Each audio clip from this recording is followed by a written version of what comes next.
I do want to stay in New York, but I want to turn over to the national stage where Donald Trump this year took front and center when it came to the United Nations, meeting with several global leaders, making comments that made news, specifically on Ukraine. But the president also touched on immigration, challenging not just or talking about the policies he has here in the United States, but challenging the United Nations and other nations to make sure that we have secure borders. Also talked about climate change. I mean, this was really something that there's something there for his supporters, but something also for those who are his opponents. Daniel, what stood out to you the most during the president's trip, during his speech at the United Nations? Well, several things. I think it's been very successful. I think even in his first term and now too, he's repeating the same, just really good speeches at the United Nations.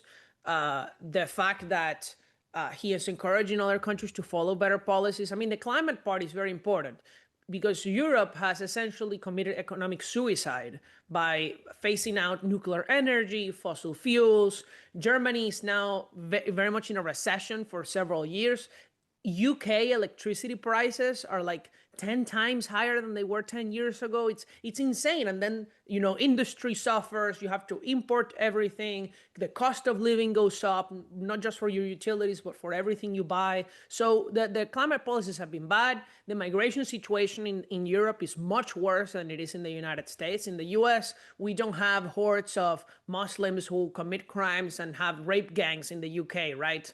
Like that's not happening here, but that is happening in Europe. So that is good. I also like a lot what he's been doing with Argentina. So, President Hmm. Trump and President Milei had a meeting in the UN. Now the US just beginning, like they're in negotiations to have a swap line with the Argentinian central bank and the Fed. That's in order to replace the current swap line that China has with Argentina. So this is excellent foreign policy on behalf of the United States to replace China in Latin America to still help Javier Milei and especially I think stabilize the markets ahead of the elections next month so that he could implement his free market agenda. So all in all, his speech was great. His policies were good. I like what he does at the foreign level always. Yeah. And Dan, how do you see the situation? I mean, this is Trump. I think something that we're seeing, we saw this when he went to the United Kingdom last week, that there are conservatives in all of these nations, and they're seeing what these liberal governments have done in their countries. And when Donald Trump went to United Kingdom, there were several folks, there were obviously protests, but there were folks who came out in support of his immigration policies, asking for their leaders to also implement similar policies. Do you see this speech and this presence that he had in the United Nations almost like a breath of fresh air in other countries who are trying to elevate these conservative principles? Dan, how do you see it? Well, I just love it that I feel as if we finally have a president and vice president who's like on our side, who's like representing us, who wants to fight for us, who's not afraid to like go to the UN and tell them, guys, I've worked on 7 peace deals and you were nowhere. You're worthless. You did nothing for me. Like, punch him in the mouth. That's exactly right. This is America. Like, that's what I want to see from my president. And I know like sometimes like JD Vance is a little aggressive on Twitter. He'll like literally cuss people out. But it's because like that represents the average American right now. Like we're tired. We don't want to deal with all, like that. I'm so glad like the woke stuff has been rooted out so aggressively. And you just know everybody there at the UN are pretentious little, briefcases and desks and whatever. They're all there. They don't do anything. They just waste money. What actions is the UN like actually like, bringing to the table here? Like Trump literally had to tell them, guys, like you're not helping me. You have so much potential, and yet there's nothing going on here.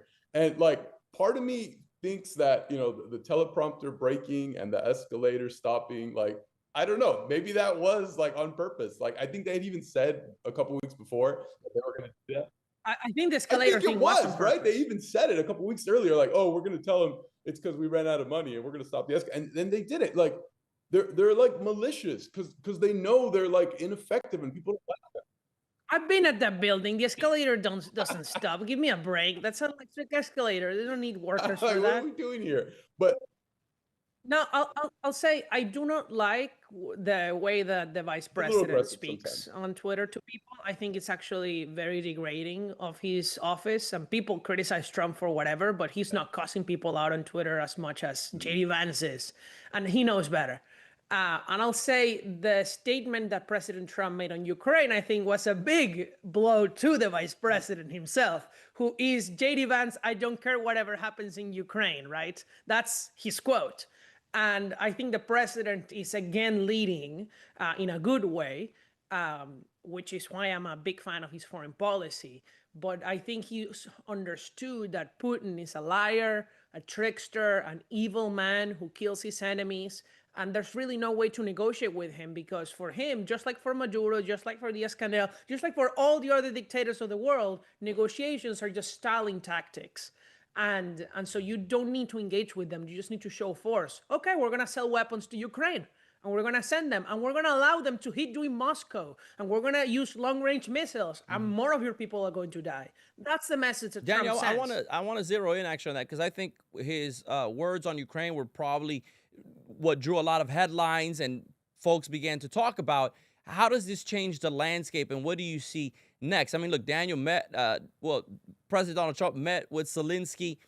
These words again have echoed through the news channels. How does this change the landscape? I think it just raises the cost for Russia, right? Because until now, the problem has been that Ukraine has a lot of weapons that the US, in order to continue supplying them, has told them you cannot hit deep inside Russia. Like there were a lot of restrictions in the way Ukraine could do war that Russia didn't have. I mean, Russia even sent drones into Poland that had to be shut down recently. What are we talking about here? They're violating the sovereignty of a NATO nation now. So I think that Putin overstepped, and now he's going to pay for that mistake.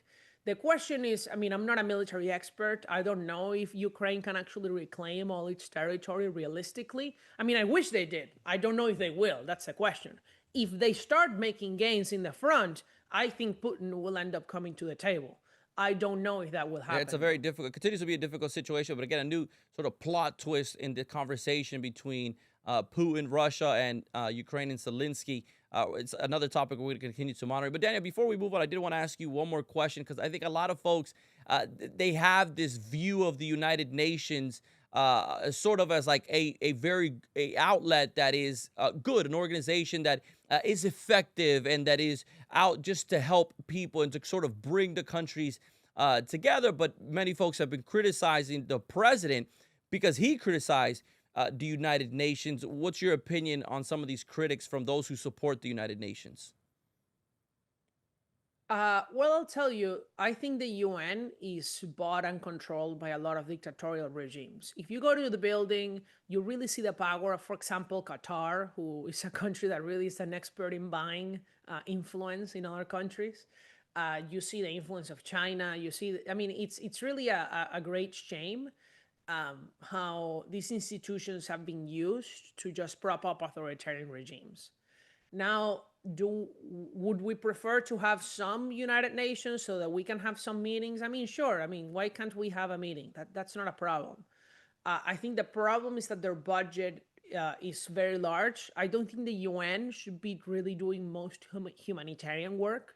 I mean, the UN was founded to prevent World War II, not to become a super government that Hmm. does welfare around the world. If the US wants to do welfare around the world, that's what USAID is for, right? If the EU wants to do it, they have their own aid agency.